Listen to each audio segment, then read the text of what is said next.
And back Alexis of Hero Comics. Um, let's go. Talking about his game collection. Basically, this is continuing my game collection. Yeah, again, I must say there's a lot of stuff missing because we moved and forgot a bunch of stuff, and I sold some stuff, and don't worry, I'll never do that again because you don't really get much good for your stuff because it's like, hey, this $25, this game that costs $25 when we sell it, we're gonna give you eight for it. There you go, yay, happiness. Yeah, go and buy whatever you want with that $8. I'm like, yeah, whatever, So it was not fun. It's not fun. So I just try to keep them. Just wait or save my money. I get from my job. Try to keep them. So let's continue. Right now we're talking about Blue Dragon though, and I am so sorry that I could not continue the Blue Dragon walkthrough. Again, someone did something stupid, and that made the Xbox and caused the Xbox and the Kinect to go away. The Xbox and the Kinect to go away. So I have to wait till I get another Xbox. And I will very soon get another one because I really want to play this game again. This game was amazingly fun, even though there was copyright infringement. They said there was copyright infringement because of the music on it. But maybe I had to turn the sound down. But that's fine.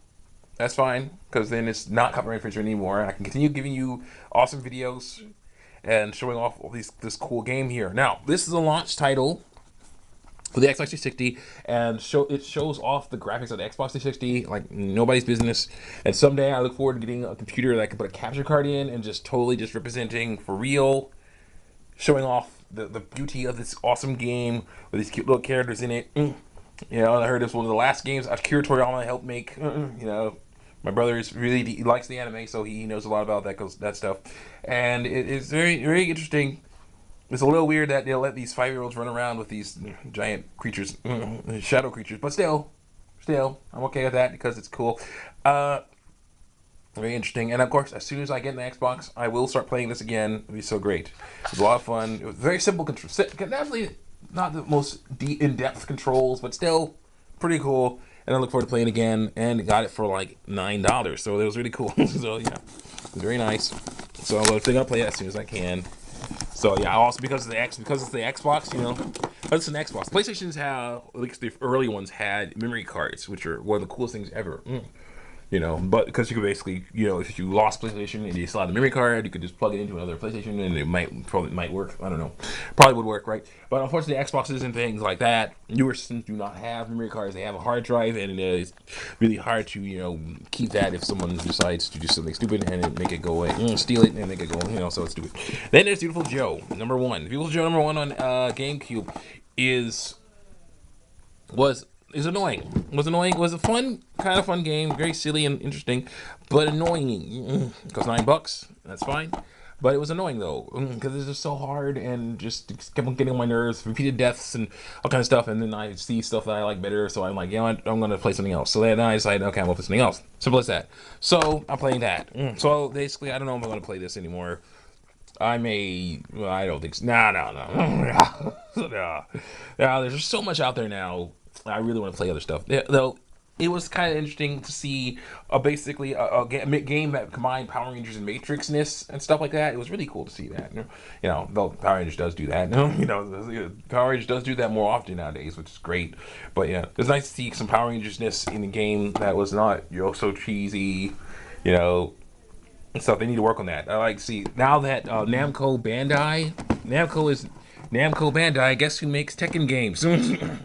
Namco. And guess what? Power Rangers. Guess who is in charge of Power Rangers? Bandai. So now they're Namco Bandai. So I would like to see a Tekken game, a game with Tekken controls that's like Power Rangers. That's Power Rangers. I'd like to see a Power Ranger game that has Tekken controls. That'd be the coolest thing ever. So that's good. It was Joe. It was nice while it lasted, but I'm moving on now. Here's a game I'm definitely going to play sometime. Okay, I will play Final Fantasy IX. I'll definitely play through that story because that was just so awesome and so crazy. Is it violent? Yeah, a little bit, but it's cartoony, and it's also not as violent as some crazy stuff nowadays. I saw Ghost Roll play Rise, Son of Rome, and oh my goodness, that is some crazy stuff. I will not be doing that one. I will not be doing that one because not only is it very violent and bloody and suggest and have huge part where it's very suggestive.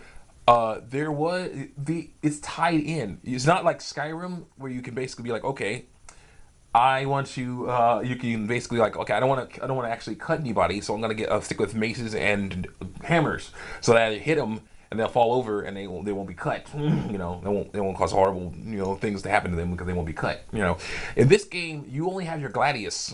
Okay, you only have your gladius. So that's the only weapon you have, and that is a cutting weapon. Also, you have to roll off brutal executions in Rise Son of Rome to refill your health, I guess, because a goddess blessed you so that I guess as long as you be horribly murdering, massacring people, you know, that'll heal you somehow. So and that's like the only way you can heal in that game, as far as I know. So it's just it is not only just like, oh, I can just do this if I want to. No, you have to do it. So I'm like, no, I'm not gonna play that. I'm gonna play that. Now, this later I will gladly play because it's awesome. It's not nearly so violent. There's fighting in it, and there's stuff happening in there. People do die, but it's in a much more cartoony way that is not nearly as bloody or violent. Something there isn't much blood at all in there, so that's good. And it's so much fun and interesting and wonderful, and a wonderful homage to the old Final Fantasy, the old games. Before they went on to Final Fantasy X, which was the new standard, with the awesome graphics. Well, I will gladly show you when I get that game sometime. But this game, I will gladly play this. I got this from this one guy named Jack, Mr. Jack, who basically was not really into Final Fantasy games. He was mostly into first-person shooters. He played Wolfenstein and Doom and things like that. But then he saw this game for like a little bit of money. I'll knock you off. Yeah, roaches. So this game for like just a little bit of money, and he's like, hey man, this is a deal, this is a deal for like 10 to 15 bucks. I got this game, you want to play this with me? I'm like, sure, yeah. Oh yeah. I'm like, oh yes I do. Woo. And he's like, okay, what's it about? Let's see let's find out. So we played it, and he actually kind of enjoyed it. So it was nice to see a guy that's mostly a hardcore first person shooter fan, see playing a game that was a little bit different. So it was nice to see. So definitely want to play this game as soon as possible.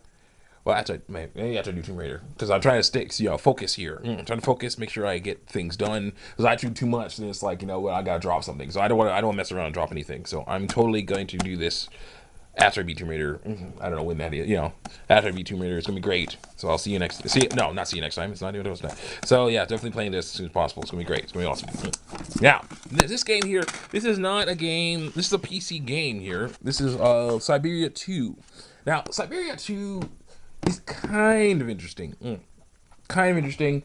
In a way. I don't know if I can play it though. I have this little laptop right here. It's very cute and interesting, but it is kind of old and not exactly. I don't know the real specs of it. So I don't know if I can play this. I really don't know if I can play this. So yeah, I don't know, but it does look kind of interesting. It's definitely a game you have to really, sink your teeth into. But basically, you have to basically be like, okay, run around and check everything or something. It's kind of interesting that way. So it does look kind of interesting. I may play it sometime. It'll be really interesting. So I'll see you next. See you that one eventually. Let's go. What's that? That's nothing. It's Halo 3 again. Yeah, that was awesome. Got a new one. Disney Epic Mickey 2. Where is that? No, not time for that yet. It's Boogie. This game is actually kind of interesting. It's a dance game. It is a dance game. This game, basically, what it does is you basically can move your character around. And, a dance floor in certain ways. So here's the character. You move around, and, go up and go back and go forward and do all that stuff. And then basically, do different moves and different things and stuff like that, and dance and whatnot, and that makes point. It gets you points. Then there's like guys that get on the stage, you move toward them. There's like guys that will appear on the stage, you move toward them and get like bonuses, and you move away from them, get over there, and all kind of stuff like that. And it's pretty cool. It was a pretty cool game in my opinion. Some people didn't like it that much, I guess, but it's not the favorite. I think it cost only a few dollars, which was not bad for a game that was like really interesting, where you could just run around and dance and stuff. So it's pretty cool. I will glad do like at least the story mode for it someday when I get a PlayStation 2. When I get a new PlayStation 2. Oh yeah, basically what happened with my old one is they broke. It broke. It basically got broken, and that sucks. So let's go. Watch this one. This is the other copy of Halo 3. Oh yeah, the broken copy. Halo 3, as you can see, there are some cracks in there, and that caused some problems. So basically, that caused some problems. It got all cracked. It started skipping and not working right. There was like the one scene where the guy, basically I was about to go and do that, get that big bomb. There was like a big bomb. The base had been taken over by the Covenant, and this giant bomb. There was like a guy with a fuel rod launcher, the first fuel rod launcher I've ever seen in that game. He was in there, and it was going to be like a boss battle kind of thing. But you know, you had to shoot out everybody else and didn't get him. And basically, right at that point, when I was supposed to get in there and get him, for some reason it would freeze or lock up or whatever. And I think it was because that thing got cracked. Because the thing got all cracked up. So basically, yeah. Cool thing is the game cost like $10, so I was able to go back and get another one eventually, and it was fun. It worked just fine. What is this doing in here? What is this doing here? This belongs in the drawer of shame. Get out of here. Hey, drawer of shame. Okay, there you go. Now, let's continue getting down to the wire here. Ow. Okay, I'm going to, yeah, that was a CD I found on the street. With that weird pickle on it. I'm gonna say that's a pickle. That was a pickle. Very strange looking pickle. You know, or magic marker or something. I don't know what. Or rocket ship. Yes, I'm gonna say this. I'll say that it's a rocket ship. Okay, call it whatever you want in the comments, but I'm gonna say it's a rocket ship. So let's continue. Epic Mickey 2, The Power of 2. This one, my brother got me this for Christmas or my birthday or something, and it definitely was a fun game. Even though the control it was a fun game, even though the controls were a little annoying, were definitely kind of annoying, and there was some issues with some other stuff in this. You know, the controls and the fact that the camera and aiming buttons were on the same analog stick. That was a huge problem with me. But it's a lot of fun to see Mickey hang out and run around with Oswald and, you know, do stuff. It was great to see that. It was wonderful to see that. And I look forward to playing this again for you guys again as well, because it's not that hard. To me, it doesn't seem that hard. And the campaign might not be that long at all. So I may actually just tackle these games one at a time so I can get through them or something. I don't know exactly what I'm going to do. I don't know exactly what I'm going to do. I'll have to figure that out. But, you know, this game does. I think I was definitely, I don't know, near the end, but definitely getting into it. Definitely getting into it, getting used to it and everything. With my FAQ, I could definitely do it because that'll help me figure out what to do in there. So basically, yeah, this game was a mixed bag, but it was still a lot of fun. It was still a lot of fun, and I look forward to seeing more games like it, or more Disney games like this, where they basically, you know, if they make it a first-person shooter, that would be like the coolest thing ever. Because then they didn't have to change the controls. Also, it'd be like, you know, trying to show off, you know, you can basically use the first person shooter for more than just Call of Duty and stuff like that. Okay, you totally can. I would love to see a Disney first person shooter. It would be so great. You know, you basically just have paint, and they can have multiplayer too. They have an awesome campaign. Have an awesome, an interesting campaign, but an awesome multiplayer. And you basically instead of guns, just use paint. You know, and just hit your enemies for massive damage. You know, paint out enemies. You know, paint enemies, and then of course, you know, you can have like a mechanic where you can either paint in walls or paint out walls, paint in floors, paint out floors. That'd be cool too.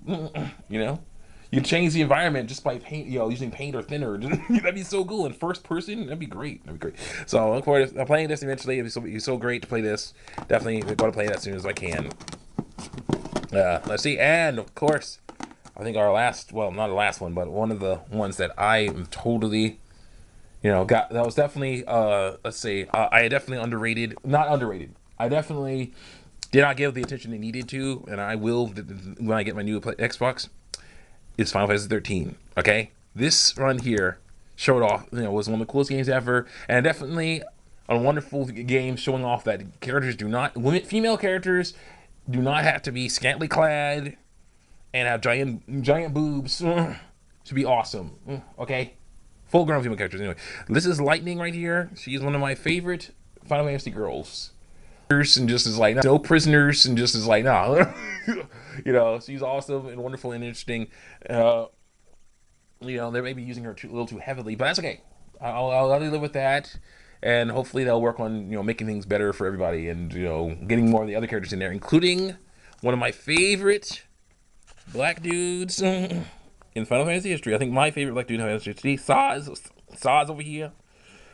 This guy, unlike Barrett, is not some Mr. T ripoff. This guy is just a normal guy trying to live who just happens to be black. You know, and he's fun. Okay, even though he has a chocobo in his fro, he's still awesome and fun and interesting. I am very interested in seeing how his story plays out, especially since later you find out about his son. His little son is in trouble and gets crystallized, and you have to figure out how to save him. It's awesome. It's awesome. It's just so much fun. I like this game. It's old school. It definitely has some old school RPG elements, you know, but it's still a lot of fun.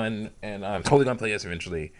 I don't know exactly when, but I will. I'm gonna make this video a little longer because I'm almost done with the game. So basically, that's most of my game collection, I think. Let's see what's over here.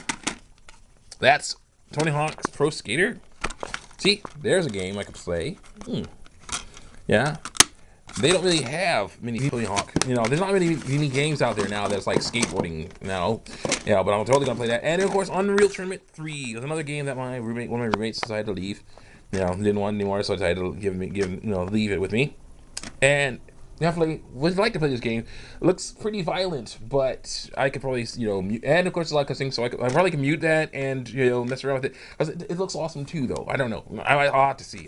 But I definitely look forward to playing this game because it looks really awesome. Kind of like maybe where Gears of War came from, I think. In some ways, it looks pretty cool. Nope, it's by Midway, so it's a little bit different, but still, it looks pretty similar design, so that's kind of cool. And that's just all my games, except for, let's see here. Go to the drawer of shame.